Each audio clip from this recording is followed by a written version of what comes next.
coming to you today, September 1st, 2023, from Triple B's Muscle Car Clinic.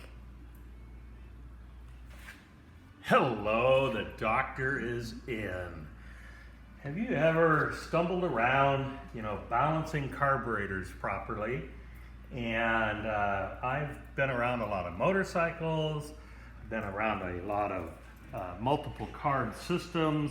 Of course, this is just a very crude unison tool for balancing motorcycle carbs and so on and so forth. And typically, dual quads, factory ones with two plain manifolds, they're pretty forgiving to adjust.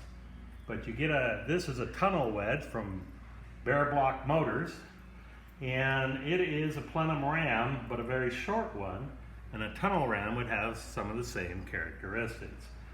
So I have found that the closer I can sync these carbs together, the better its off-idle streetability performance is.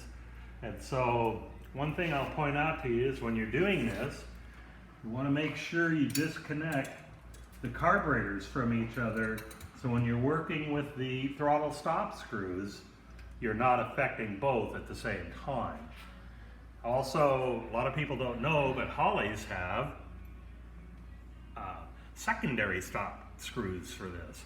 So when I first started this process, I noticed quickly that the front carburetor was drawing a lot more air than the back was sooner. And so I backed off the secondary throttle screw on this front carburetor and 1/2 turn, and that does a lot, by the way, so I could speed up the primary and control it. So with that, of course, I have my unison tool. Now I have my Crisco butter flavored can, which for whatever reason is the exact diameter you need to put over a Holley 4-barrel. It's got to be butter flavored though.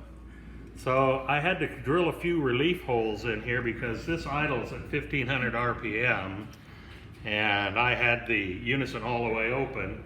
And so I'll also show you now the results on my, by the way, FE Specialties Tom Lucas all aluminum 759 horsepower FE 511 cubic inches, 12.5:1 to compression ratio with water methanol injection.